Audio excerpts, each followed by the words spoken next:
네, 세 번째 시간이죠. 세 번째 시간에는 저작권 양도 및 이용허락 계약의 해석, 계약의 해석에 대해서 말씀을 드리겠습니다. 계약서를 썼는데 그 계약서의 해석을 둘러싸고 분쟁이 일어나는 경우가 상당히 많이 있습니다. 그래서 이제 여러분들하고 제가 이 계약에 대해서 공부를 하고 있지만은 계약서 사실 아무리 잘 써봐야 사람을 잘못 만나면요 아무 소용이 없어요. 여러분들 다 아마 경험해 보셨을 것 같아요. 좋은 사람을 만나면은 사실 계약서 없어도 다 원만하게 잘 끝납니다. 계약서 한 장 없이 구두 계약을 해도 좋은 사람과 좋은 관계로 잘 처리되는 경우가 있고요. 미국 법에서 보는 것처럼 뭐 계약서를 100페이지, 200페이지짜리 상세한 계약서를 써놔도 깨지려면 깨지는 게 또 계약이고요. 그 해석을 가지고 또 다툼이라는 경우가 많이 있거든요. 계약서 내용이 복잡하면 복잡할수록 또 해석의 여지도 많아져요. 참 그런 점에서 또 그렇다고 이제 계약을 그냥 대충 할 수도 없고요. 그래서 뭐 최근의 경향을 보면은 계약서가 점점 복잡해지고 내용이 많아지는 것을 볼 수가 있는데, 그러면서 또 이제 해석도 상당히 복잡해지게 됩니다. 그래서 요즘에 우리나라에서 사용하는 계약서를 보면은 그 영미법에서 쓰는 계약서처럼 뭐 아예 그 이 계약서에서 무슨 용어는 무엇을 의미한다, 이런 그 사전적인 뜻풀이, 정의 규정까지 다 두고 있는 그런 이제 상세한 계약서를 볼 수가 있습니다. 그러다 보니까 이 계약의 해석이 상당히 중요해집니다. 아무리 자세하게 규정을 해놔도 그 규정의 내용을 둘러싸고 이제 뭐 분쟁이 일어나는 경우를 많이 볼 수가 있죠. 뭐 최근에 보니까 이 그 민주당 그 대통령 후보 경선에서도 그 당헌 당규 규정을 가지고서 이것이 무효표 처리를 가지고서 아주 큰 논쟁이 일어나는 걸 봤는데요. 참 그 한 정당의 수많은 법률가들이 관계를 하지만은 그럼에도 불구하고 또 이렇게 참 그 해석을 둘러싸고 다툼이라는 경우는 상당히 많이 있거든요. 그래서 이 해석이 상당히 중요합니다. 그럼 해석은 어떤 경우에 필요하냐? 계약의 해석은 어떤 경우에 필요하냐? 첫째는 그 의사 표시가 있었느냐 없었느냐 자체가 문제가 되는 경우를 볼 수가 있습니다. 물론 계약서를 써놓으면은 그 계약서에 담긴 어떤 의사 표시, 그러니까 뭐 이용허락을 하든 양도를 하든 그 의사 표시 존재가 큰 문제가 되지가 않죠. 그런데 요즘 보면 뭐 이메일로 왔다 갔다 하다가 그것으로 서로 얘기가 다 된 줄 알고 뭐 일을 진행한다든가, 이거 저 사람이 나한테 일을 맡긴 걸로 생각하고 일을 했는데 나중에 보니까 그 뭐 아직 검토 중이다, 뭐 이렇게 된다든가, 이런 경우가 발생을 하거든요. 또 계약을 해 놓고서도요 나중에 가서 뭐 서로 그 뒷말이 오고 가서 없던 일을 하자, 뭐 이런 뭐 이메일이 오고 갔다거나, 그런데 뭐 정상적으로 끊지는 못했다든가. 아주 그러니까 뭐 예를 들어서 이 계약을 해지하기 위해서는 뭐 우편으로 뭐 송달을 해야 된다. 뭐 단순히 이메일 갖고서는 이제 부족하고, 그러니까 우편 송달을 해야 된다. 뭐 이제 그런 조항이 있음에도 불구하고 뭐 이메일로 그 계약 해지를 그 계약을 없었던 곳으로 돌리자.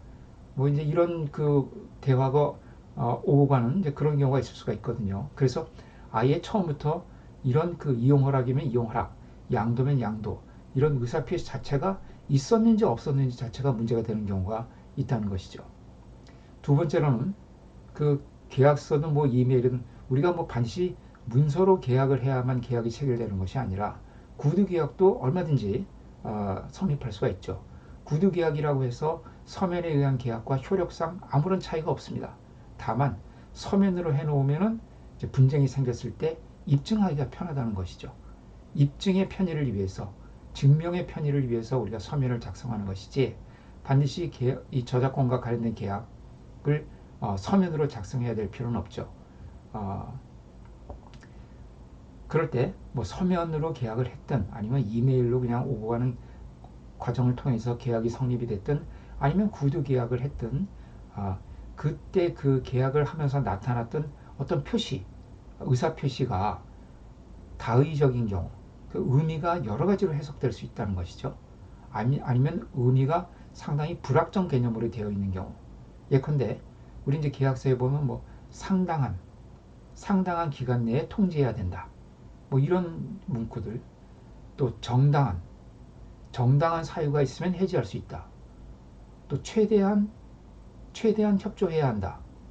뭐 이런 문구들을 가끔 볼 수가 있는데, 이런 것은 그야말로 굉장히 그 표시가 의미가 다양하게 해석될 수가 있고 그야말로 불확정 개념이죠. 자, 이런 경우에 이제 해석을 둘러싸고, 그러면 상당한 기간 내에 통지해야 된다. 그러면 그 상당한 기간이란 것은 뭐 3일을 말하는 것인지 일주일을 말하는 것인지. 예. 우리 그 민법에도 보면은 이런 용어들이 많이 들어가거든요. 뭐 상당 기간을 정하여 최고해야 된다. 그러니까 계약의 이행이 없으면은 채권자는 채무자를 상대로 해서 상당한 기간을 정해서 이행을 최고해야 된다. 상당한 기간이란 거 뭐 3일을 말하냐, 7일을 말하냐. 그러니까 3일 내에 이행을 해라. 7일 내에 이행을 해라. 근데 뭐 3일대로 이행하라고 했으면 그것은 상당한 기간을 정하지 못한 최고냐. 이거 둘러싸고 논의가 있을 수가 있고요. 정당한 이유. 뭐 예를 들어서 표현 대리 같은 경우에 내가 A라는 사람과 계약을 하는데 B가 대리인으로 나왔어요. 근데 B가 A의 진정한 대리인인지 내가 믿었는데, 진정한 대리인이라고 믿었다. 그 믿은데 정당한 사유가 있다고 하면은 그 경우에는 내가 본인한테 책임을 물을 수가 있는 것이죠.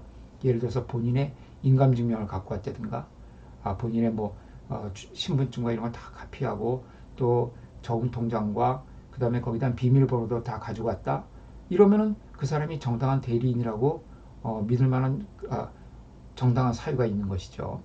근데 이제 요즘에는 옛날에는 이제 이런 정당한 사유를 좀 더 폭넓게 봤는데, 지금은 우리가 뭐 영상 통화도 가능하고요. 이렇기 때문에 정당한 사유를 굉장히 좁게 봅니다. 설사 대리인이 나왔다 하더라도 본인과 뭐 영상 통화나 이런 걸 통해서 얼마든지 본인 확인이 가능하기 때문에 옛날 판례를 우리가 그대로 갖다 쓸 수는 없는데, 하여튼 우리 법에 지금 뭐 정당한 사유가 있으면은 뭐 본인에게 책임을 물을 수 있다. 뭐 최대한, 이거는 이제 법에는 뭐 최대한이라는 그런 용어는 쓰지 않는데, 우리 계약서에 보면은 그 A가 B에게 저작권을 양도한다.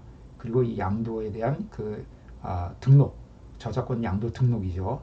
등록에 대한 서류를 B에게 제공을 하고, 그 양도 등록에 필요한 행위가 있으면은 A는 최대한 협력한다.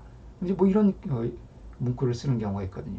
이럴 때 이제 그 바로 상당한, 정당한, 최대한 이런 용어들의 그 관념이 구체적으로 어떤 경우에 충족이 되는 것인지 서로 그 주관적인 판단에 따라서 달라질 수가 있는 것이고요. 그렇기 때문에 이런 경우에도 해석이 필요한 경우가 된다는 것이죠. 그 다음에 의사와 표시가 불일치하는 경우, 내가 생각했던 그 부분과 이것이 계약서에 내가 표시한 내용이 불일치하는 경우.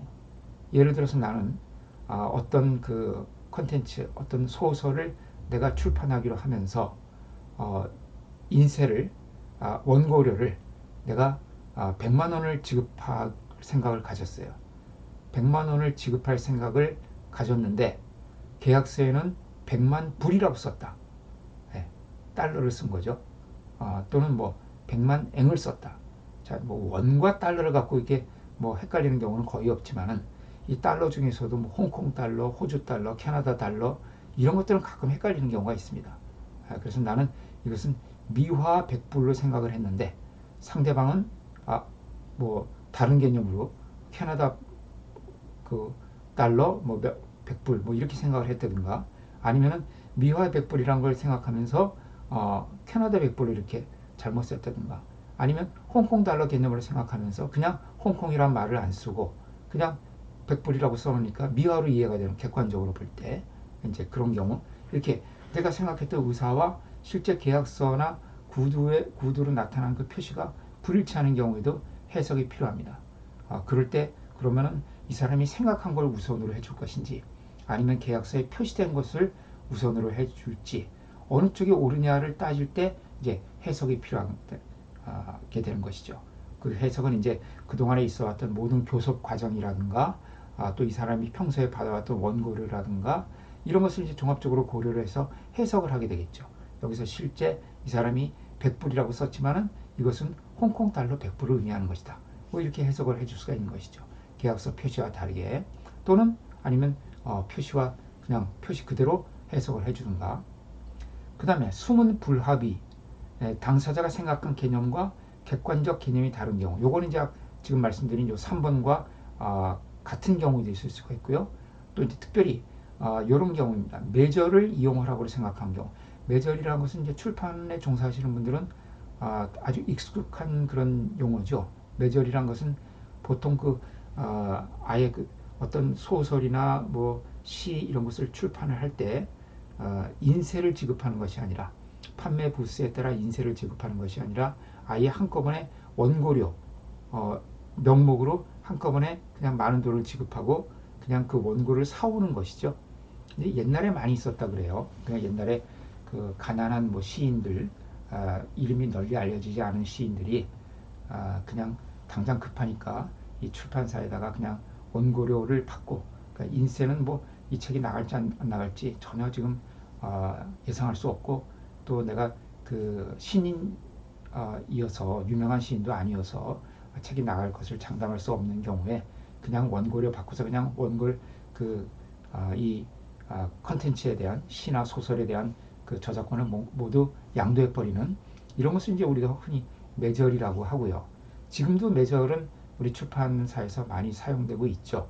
예를 들어서 뭐 토플 문제집 같은 거 낼 때 그런 문제집을 낼 때 뭐 보통 한 10명 정도 이렇게 뭐 선생님들 모아서 각자 파트를 나눠서 뭐 어느 선생님은 동명사, 어느 선생님은 관계대명사, 누구는 이제 명사, 누구 뭐 이런 식으로 이제 분담을 해가지고 문제를 막 만들면은 뭐 저자가 뭐 10명, 20명 막 되지 않습니까? 그럼 나중에 이제 뭐 출판 판매 부수에 따라서 인세로 이렇게 나눠주는 것이 상당히 복잡하니까 그런 경우에 아예 그냥 그 선생님들한테 원고료 형식으로 조금씩 많은 금액을 좀 주고 아예 그냥 원고에 대한 저작권을 출판사가 가져오는 그런 경우가 지금도 많이 이용이 되고 있습니다. 그런데 이 매절이라는 계약을 하면서 그러니까 계약서 제목에는 매절 계약이라고 되어 있는데 실제 계약서의 그 실질적인 내용을 보면은 사실은 이게 이용허락인 경우 또는 출판과 설정 계약인 경우 그런 경우가 상당히 많이 있었습니다. 종전에 보면은 불과 뭐 10여 년 전만 해도 이런 경우를 많이 볼 수가 있었는데요. 요즘은 이제 우리 출판사에서도 표준 계약서를 많이 사용을 하고 있기 때문에 이런 위험성은 많이 줄어들었습니다만 어쨌든 이렇게 당사자가 생각한 나는 매절을 이용허락이라는 개념으로 사용을 했는데 객관적으로 매절이라는 것은 저작권 양도로 이렇게 해석이 되는 이제 그런 경우를 말씀드릴 수가 있겠죠. 자, 그 다음에 약정의 간극이 있는 경우, 틈이 있는 경우 계약을 해놨는데 이 부분이 비어 있는 거예요. 이 부분에 대해서는 합의를 안 해놨어요. 예를 들어서 자, LP 음반, 그러니까 어떤 작사 작곡가와 음반사 사이에서 이 사람이 곡을 LP 음반으로 내기로 한 거예요. 음반으로 내기로 했다. 그랬는데 그 후에 기술이 발달해서 CD라는 매체가 나왔다. 이거 이제 실제 뒤에 보면 사례가 나옵니다. 그런 경우에 이 계약에서 음반이라고 해놨는데 이 음반이 당시까지 알려진 음반은 LP였어요. 그런데 그 후에 나온 CD까지도 이 계약의 범위에 포함되는 것이냐 이제 하는 이제 그런 부분이 있겠죠. 그런 부분을 어떻게 해석할 거냐. 이 계약서를 가지고서 그 CD까지 낼 수 있는 거냐 또는 편집 음반까지 낼 수가 있는 거냐. 이제 그런 경우에 이제 해석이 필요하게 됩니다. 그러니까 이 부분에 대해서 아직 명확하게 계약서에 기재를 안 해놓은 것이죠. 자, 그럼 해석을 하는 방법에는 이제 크게 세 가지 해석이 있는데요. 물리적 해석과 규범적 해석, 보충적 해석. 물리적 해석을 물리적 해석과 그 옆에 보는 이제 자연적 해석은 사실은 다른 겁니다. 물리적 해석은 이제 글자 그대로 해석을 하는 것이고요. 가장 기본이 되는 것이죠. 일단은 글자 그대로 해석을 해야 됩니다. 문구 그대로. 이것이 이제 가장 우선되는 해석이고요. 그 다음에 이제 자연적 해석은 문구 그대로 해석을 하되 그 의사를 표시한 사람, 그 계약서를 쓴 사람의 진심이 무엇이었느냐 하는 것을 어느 정도는 밝혀줘야 된다는 거예요. 자연 이 사람은 이런 의미에서 이 문구를 쓴 것이다 하는 것을 이제 좀 해석을 해줘야 된다는 것이죠. 왜냐하면 계약서에 의사 표시를 한다는 것은 일종의 자기 결정이거든요. 내가 어떤 나의 의사를 결정하는 것이죠. 그 결정이 계약서로 나타나는 것이기 때문에 그런 의사 표시의 자기 결정적 효력을 우리가 인정을 해줘야 된다는 것입니다. 그래서 다만 그냥 글자 그대로만 해석을 할 경우에는 이 의사 표시의 자기 결정적인 그런 효력, 이것을 부인하는 그것이 훼손되는 그런 결과가 나올 수가 있기 때문에 물리적 해석을 하되 그것이 자연적인 해석에 부합하도록 해줘야 된다는 것을 그 자연적 해석이라고 합니다. 그 다음에 규범적 해석은 이 사람의 진심이 무엇이었든 이 사람의 진심이 무엇이었든 이 계약서에 나타난 것을 우리가 무엇으로 봐주는 것이 규범적으로 옳겠느냐, 무엇이 정당하겠느냐 하는 것을 탐구하는 것입니다. 그러니까 계약서에는 이렇게 되어 있지만은 예를 들어서 이런 겁니다. 그러니까 아까 제 LP와 CD를 말씀드렸는데 계약을 이렇게 했다고 보시죠. LP를 계약하면서 LP뿐만 아니라 향후 등장할 모든 일체의 매체, 모든 플랫폼을 통해서 유통될 수 있는 모든 형태의 매체, 이런 식으로 포괄적으로 규정을 하게 된다고 하면은 그 경우에는 그것이 너무나 포괄적인 규정이기 때문에 저작권자에게는 상당히 불리할 수가 있겠죠. 저작권자에게는 사실은 저작권자는 나는 LP만 생각하고서 그냥 계약을 한 것인데 그 계약서에 일체의 플랫폼, 일체의 매체, 또 향후 기술 개발에 따라서 발전하는 나타날 수 있는 일체의 매체까지 다 포함된다고 기재가 돼 있다고 하면은 지나치게 저작권자에게 불리할 수가 있겠죠. 그런 경우에는 규범적으로 이것은 일정한 범위 내로 축소 해석돼야 된다 하고 이렇게 해석할 수 있는 것이 규범적 해석이라고 볼 수가 있습니다. 그러니까 이 표의자가 내심으로는 어떤 생각을 가졌고 그것을 계약서에 표시를 했는데 그 표시 행위의 좀 더 객관적이고 그리고 우리가 규범적으로 타당하다고 볼 수 있는 그런 의미를 탐구해 들어가는 것을 우리가 규범적 해석이라고 이렇게 이야기를 합니다. 그 다음에 이제 보충적 해석은 아까 말씀드린 5번의 약정의 어떤 간극이 있는 경우, 틈이 있는 경우에 그 틈을 이제 보충해서 해석해 주는 것입니다. 보충해서 그래서 이제 어떤 이제 부분에 대해서 계약서에 명백하게 규정을 해놓지 않은 경우에는 그 업계에서 통용되고 있는 관습이 있으면 그 관습에 따른다든가 관습을 적용해 준다든가 하는 것을 이제 보충적 해석이라고 이야기할 수가 있겠습니다. 자, 그래서 그 양도미 이용 허락과 관련된 이제 해석 방안을 보시면 여기 보면 이제 독일의 목적 양도론이라는 게 있는데요. 독일의 경우에는 이게 이제 왜 이제 이런 것들이 필요하냐 하면은 저작권자와 그 이용 허락을 받는 사람 또는 양도를 받는 사람 이제 그 계약을 체결을 해서 저작권을 넘기든가 아니면은 이용 허락을 해주게 되는데 대부분의 경우에 그 저작자가 좀 경제적으로 불리한 입장에 있다는 거예요. 말하자면 의뢰 지위에 있다는 것이죠. 거기에 반해서 이제 그 이용 허락을 받는 사람, 양도를 받는 사람이 대부분 경제적 지위도 강하고 또 의뢰 지위에 있는 경우가 많이 있더라. 그래서 가급적 저작권자가 자기의 권리를 심히 중대하게 침해당하지 않도록 해석을 하기 위한 그런 여러 규정들을 마련을 하고 있습니다. 그 대표적인 것으로 이제 그 독일의 목적 양도론이라는 것이 있는데요. 이것은 이제 여러 가지 규정들이 있습니다만은 일단 독일은 저작권 양도라는 것을 원칙적으로 허용을 하지 않습니다.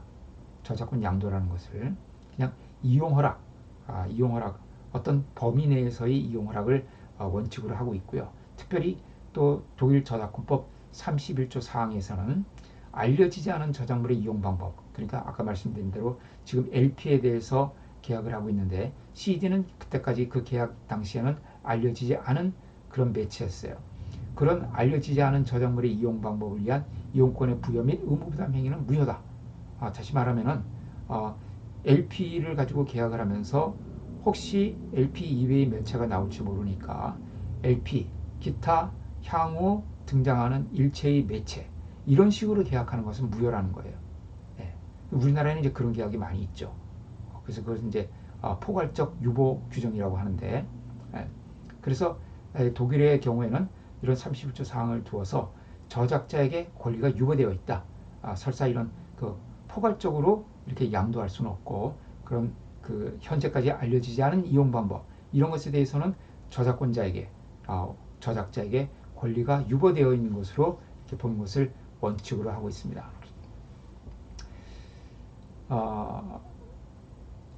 그리고 미국의 경우를 본다면은 미국의 경우에는 이제 뭐 그 일정한 그 저작권 양도를 해도 일정한 기간이 지나면은 그 저작권을 돌려받을 수 있는 이른바 그 계약 종결권이라는 것이 있고요.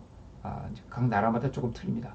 프랑스에는 이른바 베스트셀러 조항이라고 해가지고 처음에 뭐 인세를 10%를 약정을 했는데 나중에 보니까 엄청난 그뭐 수익을 내게 됐다. 그렇게 되면 이제 뭐그 이른바 베스트셀러 조항이라고 해서 그 합당한 그 추가적인 보상을 해주도록 하는 이런 규정들이 있습니다. 각 나라마다 이제 조금씩 틀린데 우리나라는 이제 그런 규정들을 전혀 두고 있지 않죠. 법 자체에는. 그래서 지금 현재 그 저작권법 개정안이 국회에 상정이 되어 있는데 거기에는 이제 이런 내용들이 조금 반영이 되어 있습니다. 왜냐하면 이제 지난번에 그 구름빵 사건 때문에 아주 그 사회적인 문제가 많이 됐었거든요. 구름빵 사건 잘 알고 계시죠? 네. 이제 구름빵 사건을 보면요, 이제 이 구름빵 사건에서는 그 그림책 이 작가 이 그림책 작가 이분이 이제 어떤 출판사와 그 그림책을 하나 개발해서 납품하는 이제 그런 계약을 체결했습니다. 그 계약서에 뭐라고 되어 있었냐면은 그 그림책 1권 한 권 이렇게 돼 있고 그 다음에 이제 넘겨주는 권리에 대해서는 그 그림책에 대한 일체의 저작권을 넘겨주는 것으로 되어 있었어요. 그런데 이제 여기서 이제 문제가 된 거는 이제 그 그림책이 굉장히 이제 성공을 거두었거든요. 그래서 어떻게 됐습니까? 그 그림책을 소스로 하는 이제 다양한 추가적인 그 시장이 열리게 되었죠. 그래서 그 그림책과 관련된 이제 그 다른 이제 시리즈 그림책이 나왔을 뿐만 아니라 그 그림책이 이제 여러 가지 캐릭터 상품으로 팔리게 되고요. 그 다음에 뮤지컬도 제작이 됐고 애니메이션까지 제작이 됐습니다.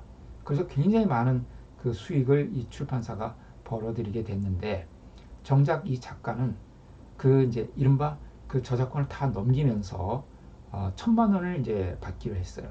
1,000만 원. 1,000만 원에 이제 모든 그 그림책에 대한 저작권을 다 넘긴 것이죠.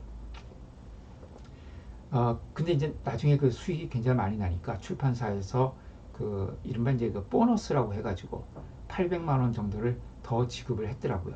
그래서 총 이 작가가 받은 금액은 이제 1,800만 원 정도가 됐습니다. 그런데 뭐 수익은 뭐 수백억이 났다고 하는데 뭐 출판사에서는 그렇게까지는 되지 않는다 그래요. 뭐 실제 뭐 수백억이 될지 뭐 말하자면 또 여러 가지 투자 비용이라든가 프로모션을 하기 위해서는 출판사에서도 상당히 많이 돈이 들어갔을 것 같기는 해요. 그런데 이제 이 사건에서 문제가 됐던 건 뭐냐 하면은 캐릭터의 독자성, 여기 이제 제가 캐릭터의 독자성이라고 해놨죠. 캐릭터가 독자성을 갖느냐 갖지 못하느냐가 이 저작권법상 아주 그 중요한 쟁점 중에 하나입니다. 그러니까 캐릭터가 독자적인 저작물이 되느냐 안 되느냐. 캐릭터는 당연히 독자적인 저작물 아닌가요? 물론 캐릭터가 등장한 그 만화라든가 만화 영화 이건 당연히 저작물이 되죠. 그런데 캐릭터 자체가 독자적인 저작물이 된다는 것은 그 캐릭터가 등장한 만화나 만화 영화와 독립해서 캐릭터 스스로가 이 캐릭터 스스로가 하나의 저작물이 되느냐 하는 문제입니다. 예. 만약에 이 캐릭터 자체가 하나의 저작물이 된다고 하면은 그 캐릭터를 주인공으로 하는 만화나 만화 영화 그 다음에 뭐 여러 가지 캐릭터 상품들 학용품들 뭐 이런 또 뮤지컬 애니메이션 이런 것들이 전부 이 캐릭터의 저작권자의 허락을 받고 만들어져야 되는 것이죠. 네. 그래서 이제 우리가 이제 보통 그 오리지널 캐릭터라고 해서 아예 처음부터 그런 다양한 그 이제 그 쓰임새, 그러니까 만화에도 사용하고 만화 영화도 사용하고 학용품이나 뭐 문구류나 신발이나 의복이나 뭐 가방이나 이런데 다 사용할 수 있도록 아예 처음부터 그것을 목적으로 만들어지는 캐릭터를 우리가 흔히 오리지널 캐릭터라고 하고요. 오리지널 캐릭터가 아니라 하더라도 어떤 그 만화나 만화 영화에서 그 등장을 해서 유명해지게 되면은 그 캐릭터를 바탕으로 해서 여러 가지 캐릭터 사업들이 일어나게 되거든요. 이제 그럴 때 그 캐릭터 자체를 그 캐릭터가 등장한 만화나 만화 영화와 독립해서 독자적인 하나의 저작물을 볼 수가 있느냐. 그럼 뭐 이런 경우를 한번 생각을 해보죠. 미키마우스라는 캐릭터를 하나의 그 독자적인 그 저작물성을 인정을 한다고 하면은 예를 들어서 월트 디즈니의 미키마우스 만화나 만화 영화에서는 미키마우스가 담배 피는 장면은 한 번도 나온 적이 없어요. 미키마우스는 그냥 착하고 순진하고 뭐 막 행복하고 그런 이제 캐릭터로 그려져 있죠. 그런데 누군가가 이 월트 디즈니의 허락을 받지 않고 미키마우스가 담배 피는 모습으로 이제 그 그림을 그렸다. 그래가지고 그걸 뭐 문구류나 이런데 또 만화나 이런 것들 적용을 해가지고 판매를 한다. 그럴 때 그 월트 디즈니에서 그것을 저작권 침해라고 주장하기 위해서는 이 만화나 만화 영화에는 미키마우스가 그 담배 피는 장면은 한 번도 나온 적이 없거든요. 그러니까 이것을 무슨 뭐 저작권 침해다, 복제권 침해다 이렇게 주장하기가 상당히 어려운 거죠. 물론 이제 그 미키마우스의 모습이 그대로 들어가 있기 때문에 2차적 저작물이다. 내 작품을 변형한 거다. 이렇게 주장할 여지는 조금 있을지 모르겠습니다만은 예. 그러나 이제 일단 독자권 침해는 주장하기가 어려워지는 것이죠. 그런데 만약에 미키마우스라는 캐릭터를 독자적인 저작물, 하나의 독자적인 저작물로 인정을 해준다고 하면은 미키마우스가 뭐 어디 가서 착한 짓을 했건 못된 것을 했건 담배를 피웠건 마약을 했건 네. 그 자체 이제 독자적인 저작물성을 인정할 수 있기 때문에 그 캐릭터에 대한 저작권 침해를 주장할 수가 있다는 것이죠. 그래서 이제 이 캐릭터가 독자적인 저작물성을 갖느냐 안 갖느냐는 못 갖느냐 하는 것은 각 나라마다 이 저작권 법학계에서 상당히 뜨거운 쟁점이 되고 있었거든요. 근데 미국의 경우에는 이 캐릭터의 독자적인 저작물성을 인정을 합니다. 다만 인정을 하되 캐릭터에는 두 가지 캐릭터가 있어요. 하나는 시각적 캐릭터이고 또 하나는 어문적 캐릭터입니다. 그러니까 시각적 캐릭터는 만화나 만화 영화의 등장 캐릭터처럼 어떤 시각적인 요소가 뚜렷하게 드러나는 분명히 그려져 있는 그런 캐릭터를 우리가 시각적 캐릭터라고 하고요. 그러니까 미키마우스, 뽀로로 뭐 이런 것들이 이제 우리 시각적 캐릭터라고 볼 수가 있겠죠. 어문적 캐릭터는 소설의 주인공, 임꺽정이라든가 또는 우리 뭐 셜록 홈즈, 코난 도일의 소설 셜록 홈즈. 물론 이제 셜록 홈즈가 뭐 만화나 만화 영화에 등장하게 되면 그때 이제 그 모습이 그려질 수가 있겠지만 기본적으로 셜록 홈즈라는 것은 그 소설에 나왔던 이제 이 등장 인물로서 그 소설 자체에는 시각적인 요소가 그렇게 뚜렷하게 드러나 있지는 않죠. 다만 묘사가 되어 있겠죠. 뭐 백인이고 뭐 키가 크고 호리호리하고 뭐 파이프 담배를 많이 피고 매부리 코에 눈이 뭐 어떻게 생겼고 이렇게 어문적으로 문구로 글로써 묘사가 되어 있을지 몰라도 시각적으로 우리가 딱 이렇게 뚜렷이 느낄 수 있는 캐릭터는 아니죠. 그래서 캐릭터를 이렇게 시각적 캐릭터와 그 다음에 어문적 캐릭터로 나눌 수가 있는데 세계적으로 봤을 때 어문적 캐릭터의 독자적인 저작물성을 인정한 사례는 제가 보기에는 없는 것 같아요. 딱 하나 뭐 판례가 있는데 미국 판례가 있는데 그 판례는 좀 잘못된 것 같습니다. 그것도 인정을 해줄게요. 그 판례는 뭐였냐면은 그 로키 발보아, 로키라는 꼰트 영화 아시나요? 로키라고 그 실베스터 스텔론이 주연했던 그 꼰트 영화인데 그 영화가 이제 문제가 됐던 사건에서 그 로키 발보아라는 이 캐릭터를 그게 원래 시나리오에서 먼저 나왔던 거거든요.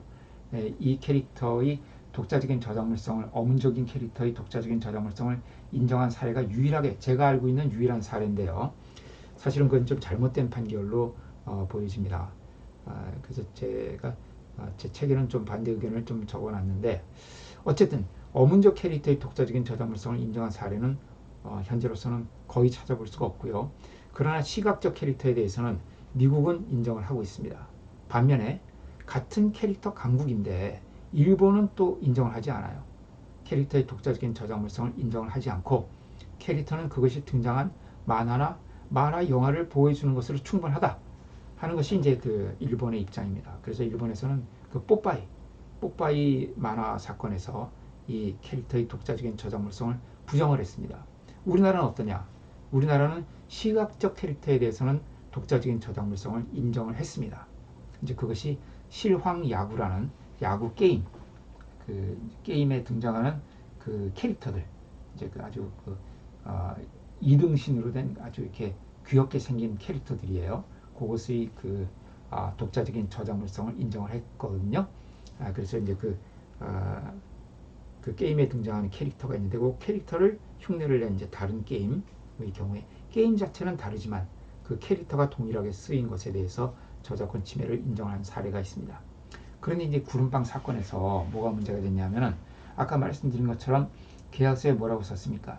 그림책 한 권을 개발해 주는 거예요. 그러면서 그 그림책에 대한 일체의 저작권을 출판사에게 넘기는 것으로 되어 있습니다. 2차적 저작물 작성권까지 포함해서. 그런데 그러면 거기에 캐릭터에 대한 저작권까지 넘어가는 것으로 볼 수가 있느냐 하는 것이 이 구름빵 사건의 핵심 쟁점이었습니다. 이 구름빵에 나오는 캐릭터 뭡니까? 그 고양이들이죠. 홍비와 홍시. 사실 제가 이 사건을 직접 담당을 했었기 때문에 잘 알고 있는 참 제가 패소한 사건입니다. 제가 고등법원에서부터 맡아서 대법원까지 갔었는데 결국 이제 1심부터 다 패소를 했어요. 작가분이 패소를 하고 이제 출판사가 계속 승소를 했죠. 대법원까지 확정이 됐는데 저는 이제 작가 쪽 소송 대리를 했었습니다. 그 사건의 이제 핵심은 바로 그거였어요. 이 캐릭터가 독자성을 갖고 있다 그러면 하면은 이 계약서에는 명백히 그림책과 그 그림책에 대한 저작권 일체라고 했지 캐릭터에 대한 저작권이라는 문구는 전혀 없다.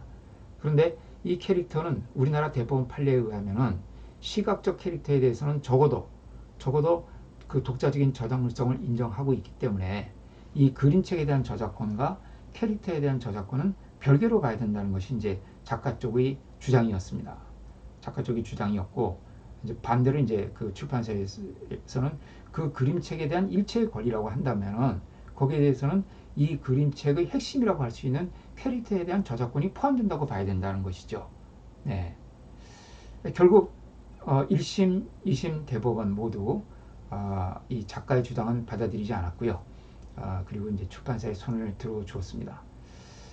저는 조금 아쉬웠던 것은 물론 이제 제가 패소를 했지만은 대법원에 올라가서 대법원이 이 사건이 이제 워낙 사회적인 이목을 많이 끌었던 사건이기 때문에 대법원에서 이제 상당히 심도 있는 판결을 할 것으로 생각을 했었어요. 그런데 이제 고등법원에서 패소 판결이 나고 대법원에 상고가 되고 나서 불과 4개월도 안 돼서 그 말하자면 심리 불속행이라고 하죠. 더 이상 볼 게 없다는 거예요. 그냥 고등법원 판결을 그대로 확정한 것이죠. 대법원에서 아무런 이유도 없이 이유는 그냥 그 고등법원 판결이 이제 타당하다고 본 것이죠. 저희는 이제 고등법원의 판결에 대해서 이러이러한 문제점이 있다고 상당히 그 강력하게 이제 상세한 주장을 했기 때문에 거기에 대해서 어느 정도의 대법원의 판단이 있을 것으로 기대를 했는데 그렇지 않았습니다. 대법원은 이 사건 심리를 이제 불속항한다는 이제 아주 짤막한 한 줄짜리 우리 흔히 한 줄짜리 판결이라고 너무나 이제 허망하죠. 그런 판결을 받아들이게 되면은 그렇게 됐던 사건입니다. 자 이렇게 아주 그 대형 출판사 이 구름빵 사건의 출판사는 뭐 우리나라의 정말 큰 출판사거든요. 이 대형 출판사의 경우에도 이렇게 계약을 하면서 상당히 애매한 경우가 많이 나온다는 거예요. 물론 이제 그때 캐릭터가 이렇게 발전할 거라는 것은 이 구름빵에 나오는 홍비 홍시라는 캐릭터가 앞으로 이렇게 큰 사업을 일굴 것이라는 것을 예상을 했다고 하면은 그 출판사에서 좀 더 이 캐릭터에 대해서 명확하게 기재를 해놨다 그러면 아예 이 분쟁 자체가 생기지 않았겠죠. 다만 이제 그럴 때 문제가 뭡니까? 우리나라는 이제 베스트셀러 조항이 없기 때문에 작가는 그냥 1,800만 원만 받고 그냥 그 후에는 모든 것은 출판사가 수익을 다 가져가게 되겠죠. 그러나 만약 프랑스에서와 같은 그런 그 베스트셀러 조항이 있다고 하면은 그 경우에는 작가는 이 1,800만 원이 그 베스트셀러에 대한 대가로는 현저하게 이것은 미달된다 하는 점을 주장을 해서 정당한 보상을 추후 사후적으로라도 청구할 수 있는 그런 법 규정이 프랑스의 경우에 있는데 우리나라는 이제 아직 그런 규정이 법에 들어와 있지가 않습니다. 그래서 지금 현재 저작권법 개정안이 바로 이제 이런 구름방 사건을 비롯한 그동안에 이제 있어왔던 저작자의 권리가 정당하게 되어가지 못했던 그런 부분 때문에 개정안에는 이런 부분을 반영한 그런 조항들이 들어가 있습니다. 오늘 이제 그 강의를 들으시는 분들은 또 이제 주로 또 출판 쪽에 종사하시는 분이고 또 그래서 입장이 좀 다르실지는 모르겠어요. 먼저 어떻든 이제 좀 그 저작권 계약에서의 어떤 그 공정한 계약이 이루어질 수 있도록 이렇게 노력을 해 나가는 것이 또 필요하지 않을까 하는 생각을 합니다. 그 다음에 이제 해석을 함에 있어서 비록 우리 법에는 그런 뭐 베스트셀러 조항이라든가 미국 법에서와 같은 그 계약 종결권이라든가 또 독일의 목적 양도론 이런 규정들은 없지만 법원에서 그 실제 사례가 문제가 되었을 때 법원의 해석을 통해서 저작자에게 조금 유리하게 해석을 하는 그런 경향을 볼 수가 있는데요. 그래서 뭐 이제 여기 보시는 저작자에게 유리한 추정의 원칙 이런 것이 있습니다. 그러니까 계약서의 문구가 불분명한 경우에는 그 저작자에게 유리하게 해석을 해준다는 것이죠. 가급적. 그러니까 저작자와 출판사가 계약을 했다면 저작자에게 유리하게, 저작자와 방송사가 계약을 했다 그러면 저작자에게 유리하게, 저작자와 영화사가 계약을 했다고 하면 또 저작자가 유리하게, 이렇게 어떤 이용자와 저작자 사이에는 항상 이제 항상이라고는 할 수 없죠. 많은 경우에 그 경제적인 지위에 있어서 좀 차이가 있는 경우가 있기 때문에 가급적 저작자에게 유리하게 해석을 해 주는 것이 이제 그 우리 법원이 판례 경향이고 실제 법원 판결에서 저작자에게 유리한 추정의 원칙을 적용한다 하는 문구를 종종 볼 수가 있습니다. 그런 경우에 있다는 말씀을 드리고요. 그 다음에 이제 또 뭐 계약문안 작성자에게 불리한 추정의 원칙, 이거는 계약서를 쓴 사람에게 불리하게 해석을 한다는 것이죠. 계약서를 쓴 사람에게 불리하게 해석을 한다. 다시 대부분의 경우에 계약서를 쓰는 쪽이 갑의 지위에 있는 쪽에서 계약서를 쓰는 경우가 많이 있거든요. 그러니까 그 계약서를 쓴 사람이 충분하게 자기가 원하는 내용을 담아라. 그럼에도 불구하고 불분명하게 부분이 생긴다면 그 부분은 작성자에게 불리하게 해석을 해준다는 것이 계약문안 작성자에게 불리한 추정의 원칙입니다. 네. 기타 내용에 대해서는 우리 조금 쉬었다가 또 진행을 하도록 하겠습니다. 잠깐 쉬겠습니다.